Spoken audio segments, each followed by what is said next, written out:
Welcome in, everyone, to Lively Lewis Stories. That's right, we're back with even more awesome adventures with Levi and Ivy. Set your storytime meter to fun and get ready to join the Lively Lewis crew. All you need is your imagination and... Off we go! I can't wait to see where our story takes us today.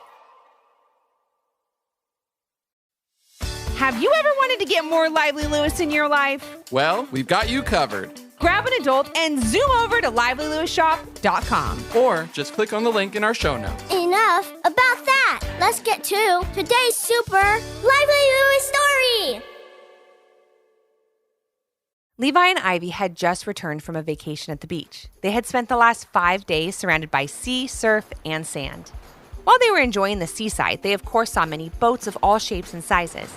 There were old, tattered fishing boats, sailing boats draped in colorful sails, enormous yachts, and weathered rowboats.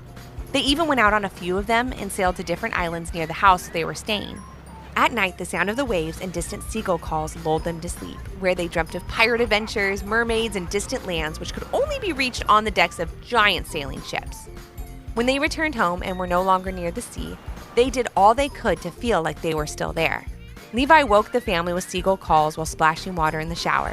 Ivy shouted, "Aye, aye, matey," when asked by her parents to clear her dishes from the table or make her bed. And they both sat in the sandbox listening to the sound of the ocean recording on their laptop.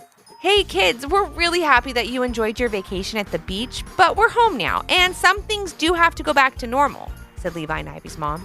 "Yeah, kids, I can't wake up to the sound of Levi's seagull calls anymore," pleaded their dad. "It's not a fun way to greet the day."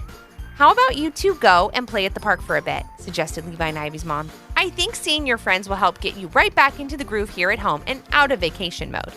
"We'll go back to the beach soon," said their dad. "But for now, I can't have you tracking any more sand into the house. It looks like low tide just hit the kitchen." Levi and Ivy giggled and nodded to their parents. "Sorry, Mom and Dad," said Levi. "It's just hard once you've lived at the sea and to go back to life as a land dweller." "Levi, you stayed in a beach house for 5 days," explained his mom. "Aye, aye, matey. Okay, we'll go to the park," said Ivy with a little smirk. But before they left, they grabbed a few supplies. Levi scooped up his pirate spyglass that he got at his favorite souvenir shop at the beach, and Ivy took her replica pirate treasure map. "Maybe we'll find a mermaid living in the pond at the park," whispered Ivy as she and Levi headed out the door. "Or maybe there'll be a pirate wandering around the seesaw who will need to outsmart to save an underwater kingdom," added Levi.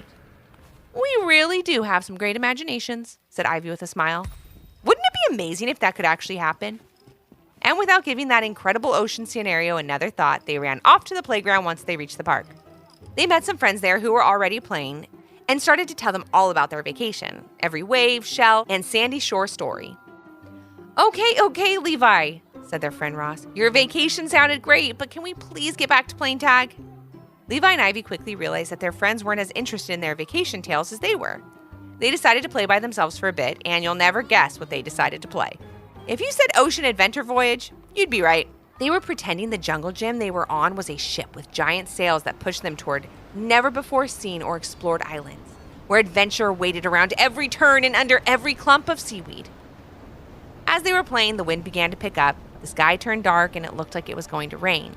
But what happened next was definitely not a rainstorm. The jungle gym began to sway and rock as if pushed by mighty waves. Levi and Ivy were a bit nervous, but also very curious to see what would happen next. They watched in silence as a wild transformation took place right before their eyes. The swings began to shimmer and glow and morph into majestic sails painted with long blue stripes. The slides in the playground stretched toward the jungle gym, linking themselves to it like a gangplank from a pier. Then the biggest transformation of all happened as the jungle gym itself turned into the most remarkable sailing ship. Off the side of the mighty sailing vessel stood a group of friends, wide-eyed in amazement. Levi knew from his time at the beach that every good ship needs a good crew and a captain.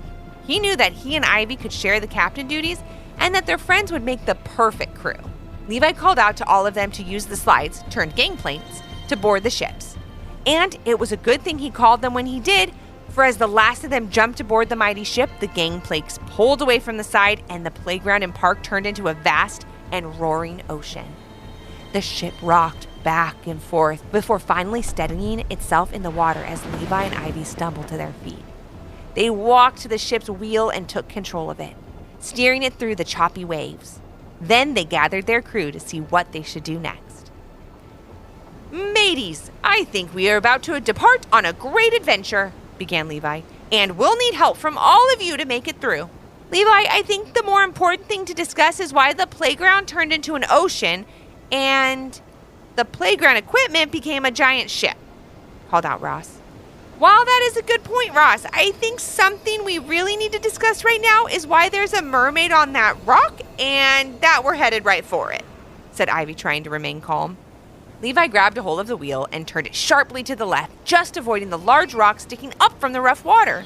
Then he ordered the crew to throw a life ring to the mermaid and pull her on board. As they did so, they could see she looked shaken and scared. "Thank you for saving me," said the mermaid. "I normally would have just dove back into the water, but I injured my tail escaping from a very mean pirate." Levi and Ivy couldn't help but look at each other in disbelief. Could the story they had imagined on their way to the playground actually be coming true? Levi had to know for sure. "Miss, Mermaid? My name is Levi. This is my sister Ivy, and this is our noble crew. Did the pirate you escaped from steal anything from you by chance?" he asked. "Why, yes, he did," replied the mermaid. "And my name is Odine. It means little wave. The pirate, Captain Salt, who I just narrowly escaped from, stole the magical gem from my underwater kingdom. With it in his hands, he'll be one of the most powerful forces on and in the ocean, and my kingdom will lose all its power. Without our powers, the ocean will turn dark and cold. We need to get our gem back to store the beauty, light, and warmth to our magical water world." "We're here to help any way we can," said Ivy. "The first thing we have to do is find Captain Salt. Do you know where he could be?" "Unfortunately, I don't know where the captain was headed when he captured me," said Odine. "And when I escaped, I swam as fast as I could and I didn't look back. I was swimming so quickly that I banged into that large rock where you picked me up, and I injured my tail." After hearing that, everyone seemed to think their adventure had ended before it even began, and Ivy had a great idea. "I think I may know how we can find Captain Salt," said Ivy with a glimmer of hope in her eyes. She then reached into her pocket and pulled out the treasure map that she had taken from her house. "If you want to find a pirate and his treasure, everyone knows you need a treasure map.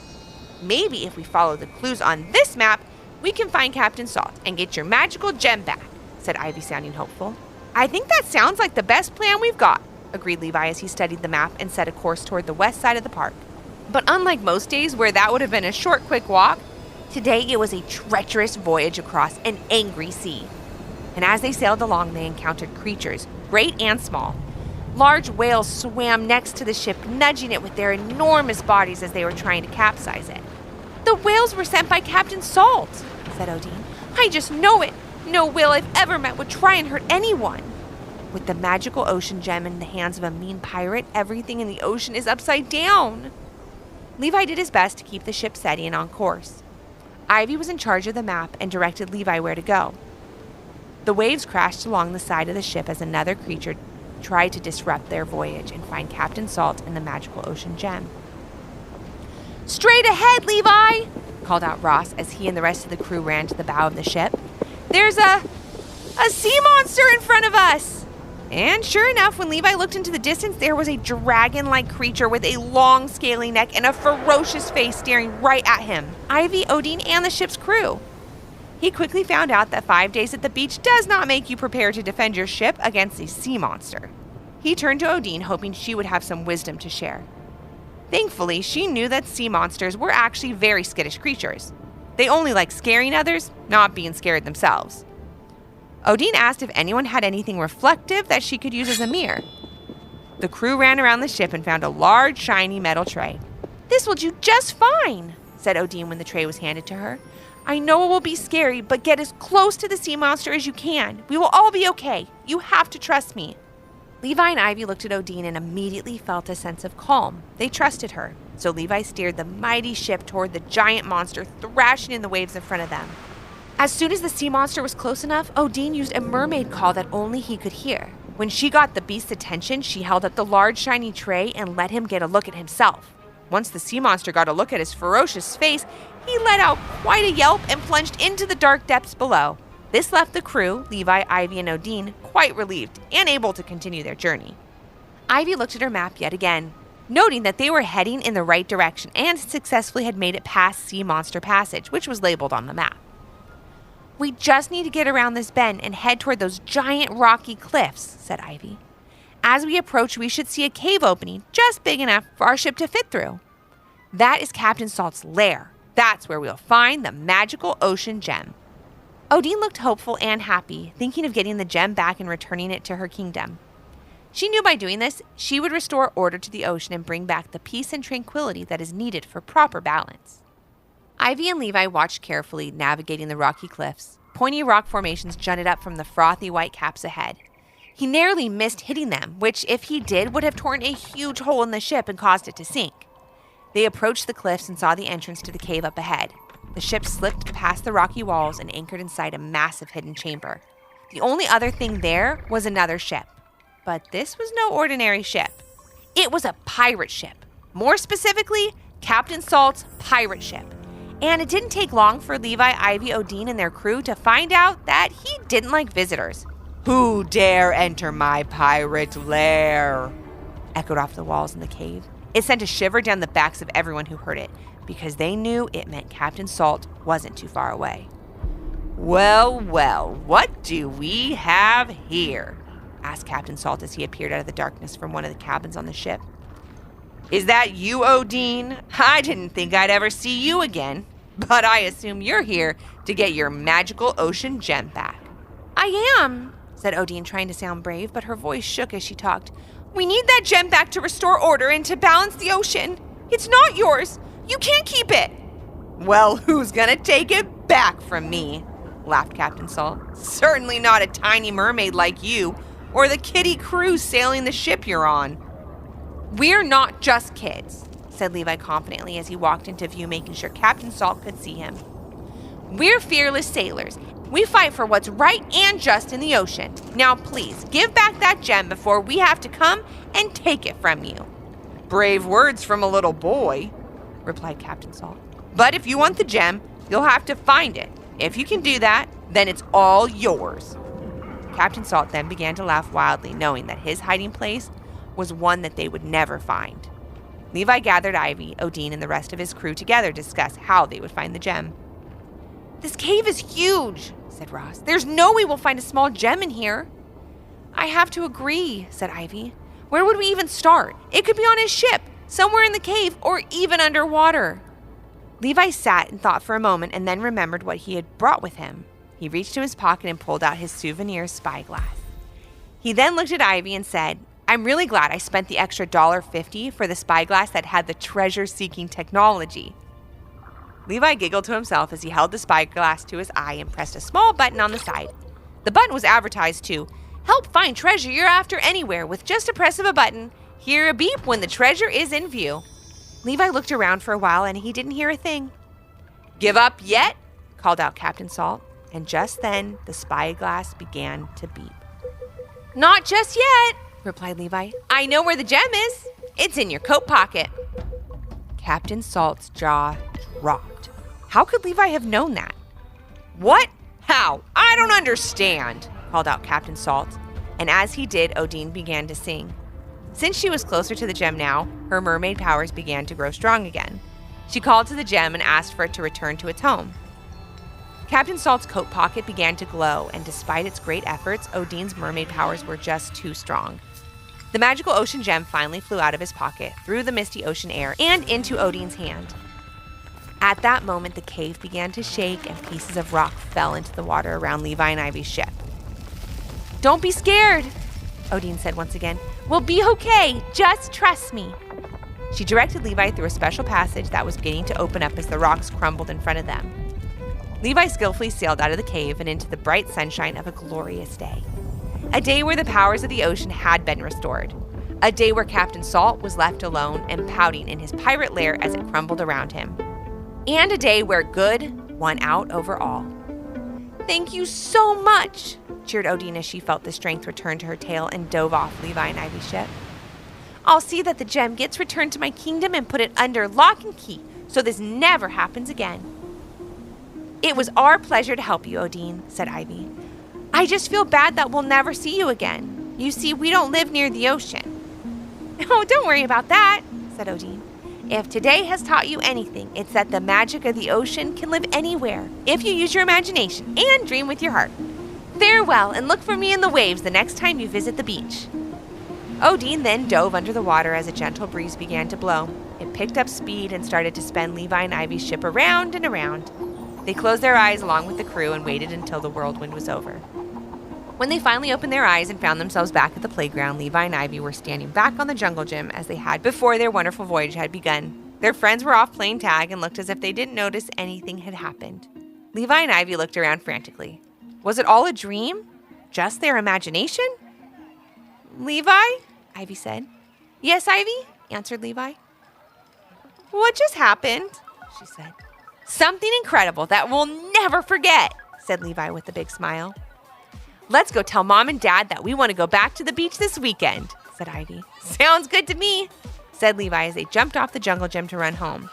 But as they did, Levi stopped suddenly when he saw Ivy pick something up from the ground.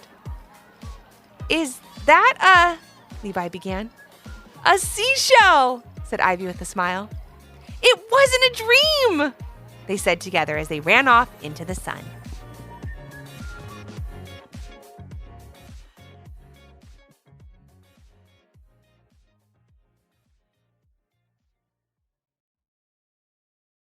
Thanks for joining us today. We hope you enjoyed the story and learned a little something too. And since we know everyone has their own story, we'd love to hear yours. If you have an idea for a Lively Lewis story, leave a comment on our Apple Podcast review page with 5 stars, your idea, and your little one's name. Then maybe our next adventure will be with you. Until our next Storytime Hangout. Thanks for listening. We can't wait to share another fun Lively Lewis story with you.